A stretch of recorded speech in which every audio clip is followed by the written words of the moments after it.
380장 나의 생명 되신 주.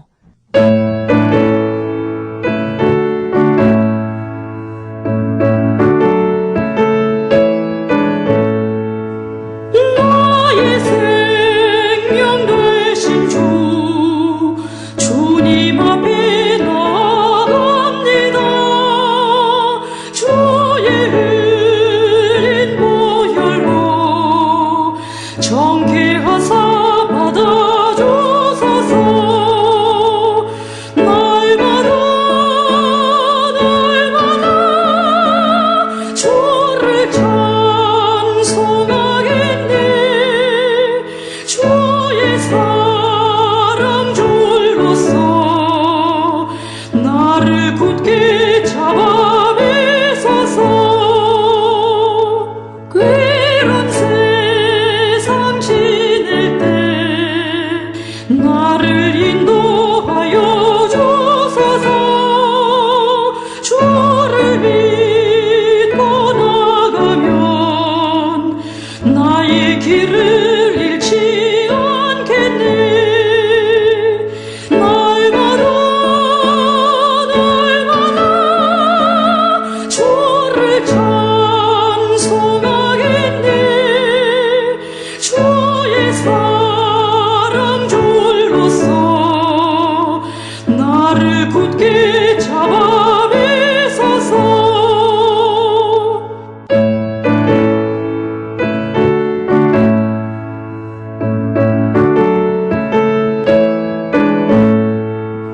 세상 살아갈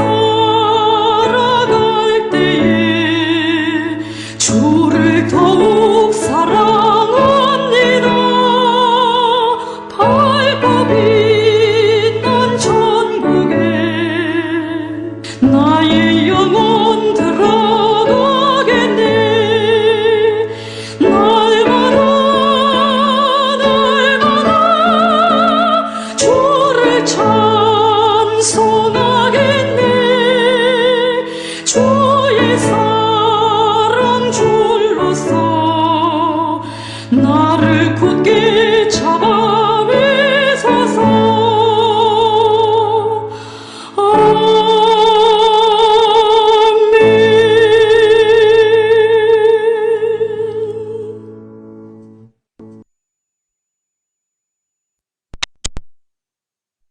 In paradiso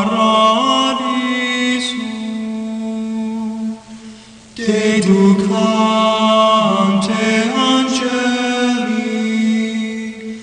in tuo adventus suscipiante materes et perducante in civitatem sanctam Hierusalem in paradiso.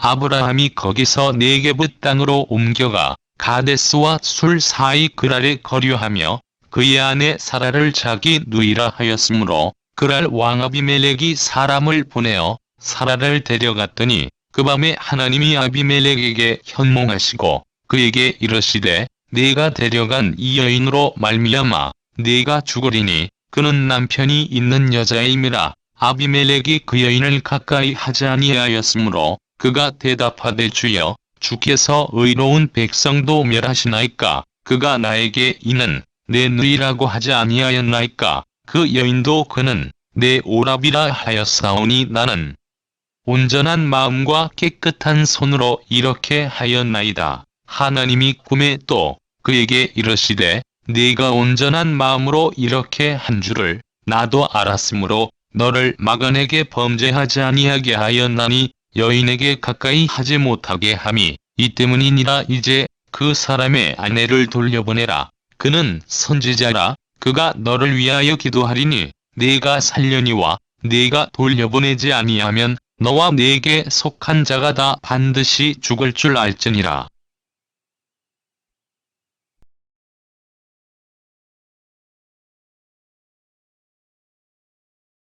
오늘은 모든 윤리의 절대 표준이라고 하는 제목으로 여러분과 함께 은혜를 나누고자 합니다. 우리는 살아가면서 수많은 문제들에 직면하게 됩니다. 그리고 세상적인 의미의 성공은 바로 이러한 문제들을 얼마나 많이 또 수월하게 극복해냈느냐 하는 것으로 평가가 됩니다. 그렇다면 성도인 우리는 여러 가지 어려운 문제들을 어떻게 대처해야 할까요? 이제 본문에 아브라함이 취했던 행동을 통하여 그러한 점에 대해서 생각해 보기를 원합니다. 본문에서 우리는 아브라함이 그라랑 아비멜렉을 속이는 것을 볼 수 있습니다. 아브라함이 그렇게 한 이유는 아비멜렉이 사라를 탐한 나머지 자기를 죽일 것이라고 생각했기 때문입니다. 그래서 그는 아비멜렉에게 자기와 사라는 남매 사이라고 거짓말을 했던 것입니다.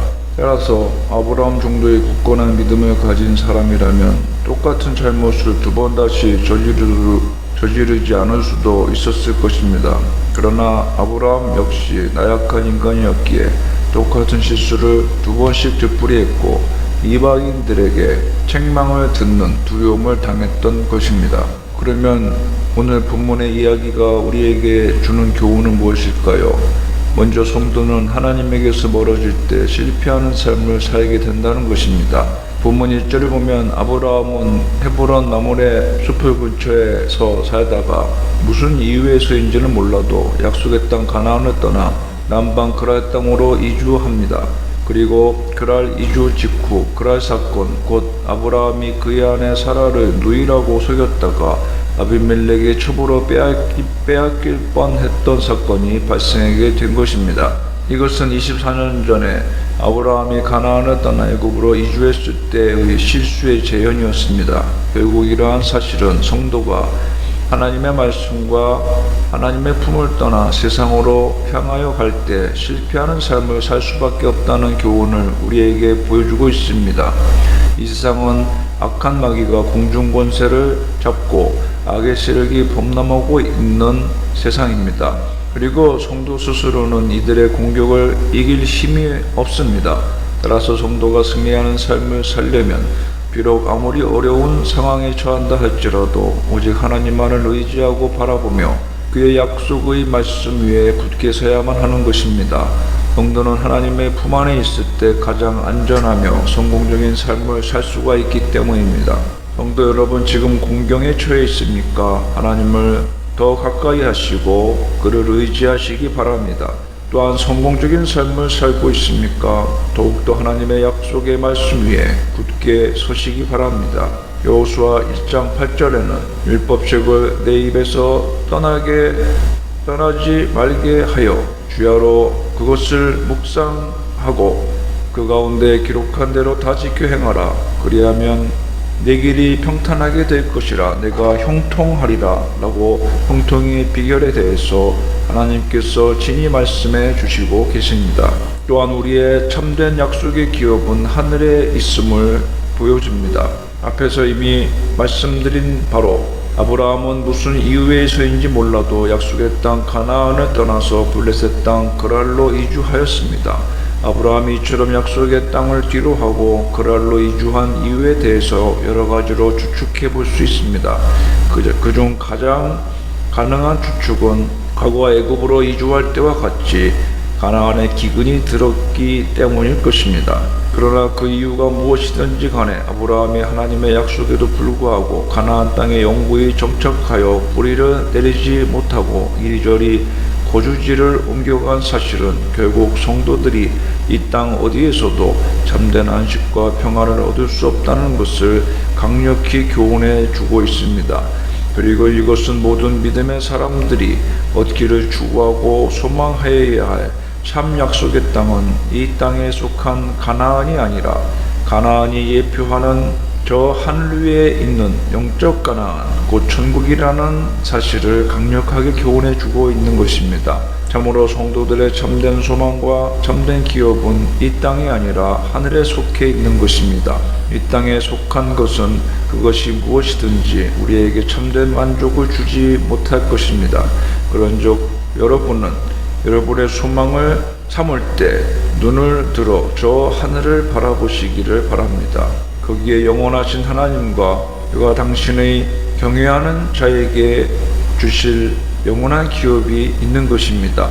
베드로전서 1장 4절에는 썩지 않고 더럽지 않고 쇠하지 아니하는 기업을 있게 하시나니 곧 너희를 위하여 하늘에 간직하신 것이라고 말씀하고 있습니다. 또한 구원받은 성도에게도 죄악된 옛 본성이 남아있음을 본문은 교훈해 줍니다. 2절을 보면 그랄로 이주한 아브라함은 그랄 사람들에게 사라를 자기의 누이라고 소개하였습니다. 이것은 자기의 생명을 안전하게 지키기 위한 거짓말이었던 것입니다. 과거 기근을 피해 애굽으로 내려갔을 때에도 그와 같은 동일한 거짓말을 하였습니다. 근데 그때는 아브라함은 애굽 왕 바로에게 아내 사라를 누이라고 속였다가 하나님을 모르는 바로에게 큰 수모를 당함으로써 하나님의 영광에 가리우는 것은 물론 하나님을 의지하지 않고 자신의 생각을 의지하는 것이 얼마나 위험하고 어리석은 일인지를 절실히 깨달았을 것임에 틀림없습니다. 그럼에도 불구하고 아브라함은 그 기억조차도 하기 싫은 지옥적인 실수를 또 범하고 만 것입니다. 이러한 사실은 인간은 죄를 반복하는 습성이 있다는 것을 깨닫게 해줍니다.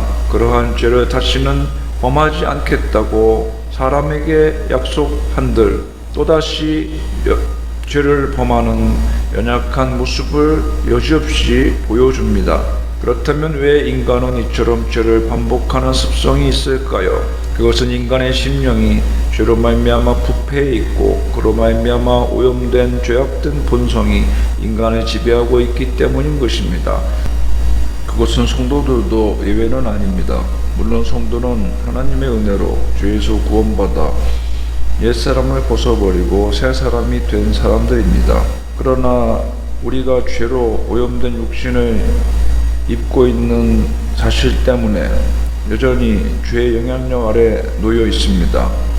실로 죄악된 옛 본성은 우리가 구원받은 이후에도 결코 파괴되지 않고 남아서 우리 안에서 우리로 하여금 범죄하도록 계속해서 중동질하는 것입니다.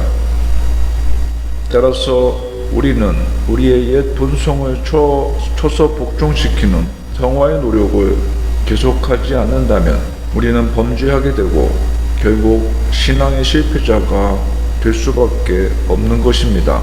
그런즉 우리의 옛 본성이 다시 고개를 쳐들지 못하도록 날마다 우리의 몸을 하나님의 법 아래로 쳐서 복종시켜야 되겠습니다. 또한 진리를 거스르는 인간적인 처세술은 더욱 큰 문제를 야기시킨다는 것을 본문은 가르쳐 줍니다. 본문에서 아브라함이 자기 아내 사라를 누이라고 한 것은 자기 생명을 보존하기 위한 조치였습니다. 그러나 인간적인 입장에서 볼 때 그것은 전혀 이해하지 못할 상황은 아니었습니다. 왜냐하면 사라는 본래 아브라함의 이복 누이로서 아브라함의 주장이 전혀 터무니없는 거짓말은 아니기 때문입니다. 그러나 아브라함이 이런 말을 한 것은 사라가 자신의 아내라는 사실을 속이려 했다는 점에서 그의 말은 명백히 거짓말로 취급될 수밖에 없으며 그의 아내를 누이라고 한 것은 진리를 거스리는 인간적 추세술에서 나온 행동이라고 아니할 수 없는 것입니다. 그렇다면 아브라함이 이러한 인간적 추세술을 사용할 때 과연 성공적인 결과를 가져왔습니까? 결코 그렇지 않습니다. 그의 인간적인 추세술은 오히려 더 큰 문제만을 야기시키고 말았던 것입니다.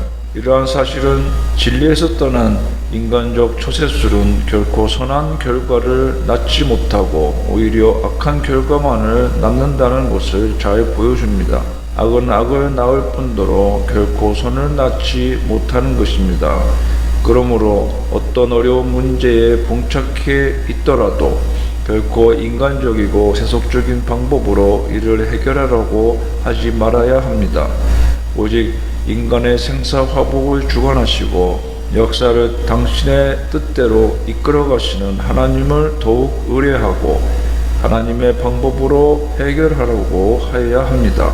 그렇게 하면 선하신 하나님께서 선을 낳을 수가 있으시는 것입니다. 그런데 아브라함이 이처럼 자기 아내를 누이라고 속인 것은 그러할 사람들에 대한 두려움이 깊었기 때문인 것입니다. 아마도 아브라함은 사라의 미모로 인하여 그러할 사람들이 사라를 빼앗고 자신을 죽일지도 모른다고 생각했던 것 같습니다. 아브라함의 이러한 생각은 이해가 되는 것입니다. 그러나 그의 두려움은 사실 하나님을 온전히 신뢰하지 않는 데서 오는 두려움이었습니다. 하나님은 아브라함에게 후사에 대한 약속과 번성의 약속, 그리고 복의 근원이 되게 하시겠다는 약속을 주셨습니다. 이러한 약속은 아브라함에 대한 절대적인 보호를 내포하는 약속이었습니다. 따라서 아브라함이 하나님을 온전히 신뢰하였다면 결코 그럴 사람들을 두려워할 이유도 없었고 그럴 사람들을 두려워하여 거짓말도 하지 않았을 것입니다. 하나님의 약속을 받은 성도가 사람을 두려워하는 것은 하나님을 온전히 신뢰하지 않는다는 것을 반증해 주는 것입니다. 그러므로 성도 여러분, 어떠한 경우에도 사람을 두려워하지 마시기 바랍니다. 하나님은 우리에게 완전한 보호를 약속하셨기 때문입니다. 실로 하나님은 새가 날개치며 그 새끼를 보호함같이 자기 백성을 보호하시는 하나님이십니다. 우리는 이 사실을 굳게 믿고 세상과 악한 세력 앞에서도 담대하게 진리로 행하여야 할 것입니다. 하나님의 섭리와 보호 없이는 구원을 온전히 이루지 못합니다. 아브라함의 거짓말로 사라가 아비멜렉에 첩이되어 정절을 잃을 상황이 되자 하나님은 즉각적으로 개입하여 아비멜렉이 사라를 범하는 것을 막아주셨습니다. 만일 하나님께서 이 사건에 개입하지 않으시고 아비멜렉이 사라를 범하도록 방치해 두셨다면 어떻게 되었을까요? 아마도 아브라함의 자손을 통해 인류 구속을 이루어 가고자 하신 하나님의 계획이 수포로 돌아가는 것은 물론 아브라함 또한 믿음의 조상이 되지 못하고 비극적인 운명을 맞이하게 되었을 것입니다.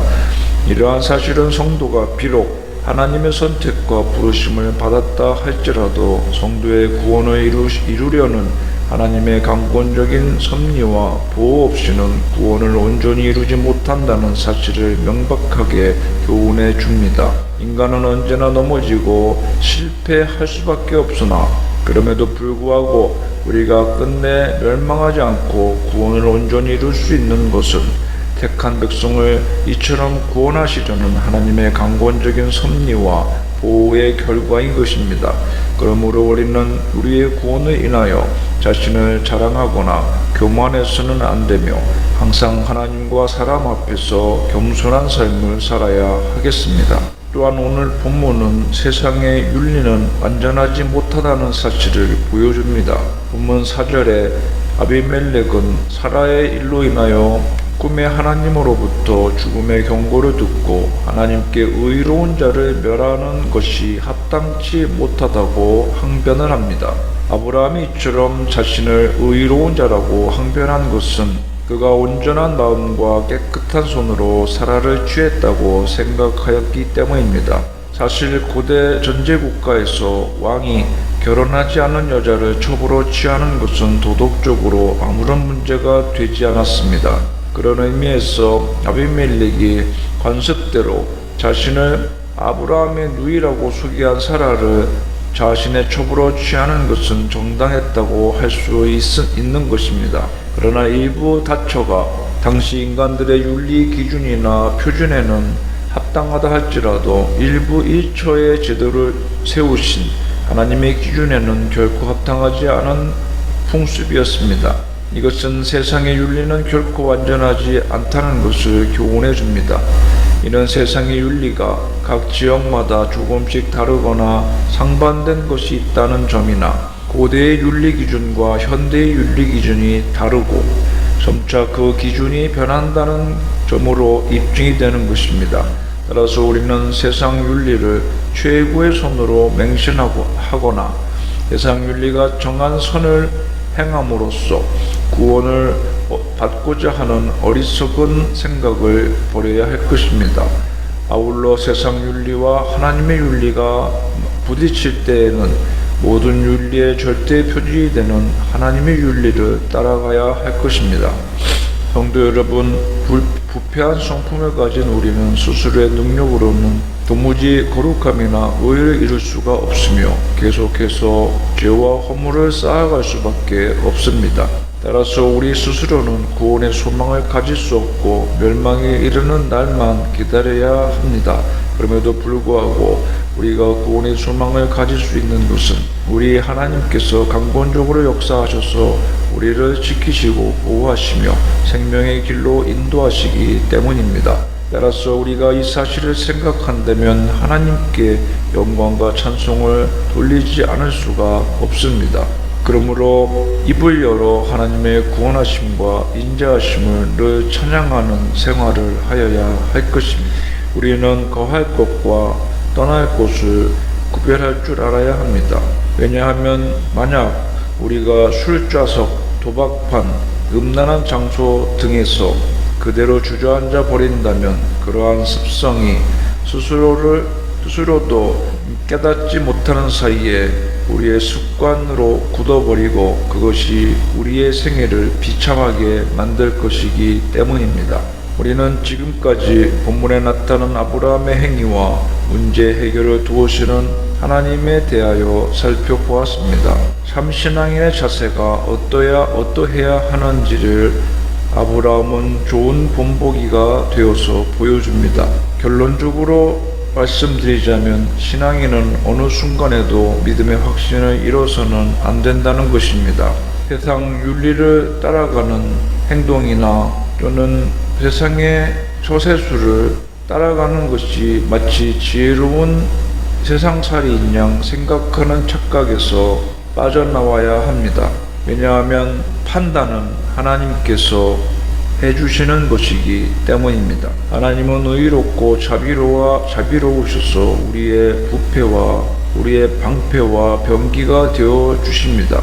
우리가 비록 약해지거나 인간적인 실수를 저지른다 하더라도 하나님은 우리를 책망하시기보다는 긍휼히 여겨 주시는 분이심을 믿으시기 바랍니다. 그러므로 우리가 더 이상 두려워할 이유가 무엇이 있겠습니까?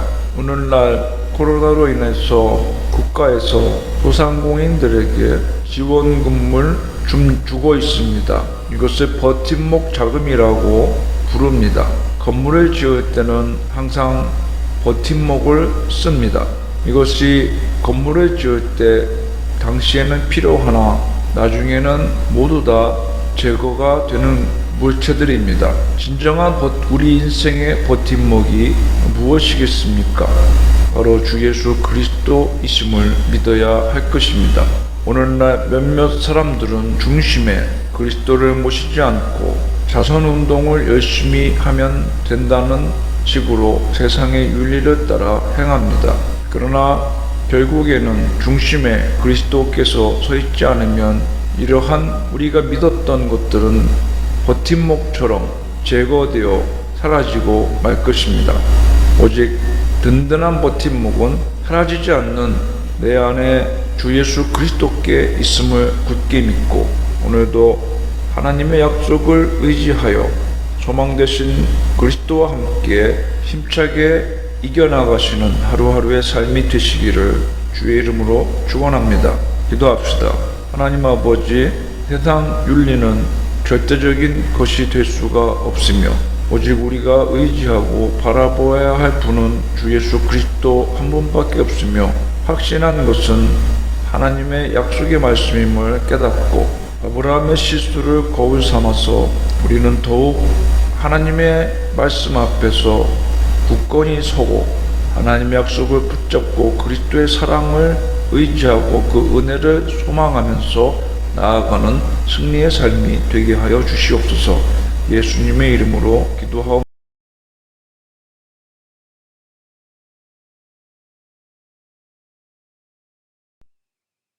384장 나의 갈 길 다 가도록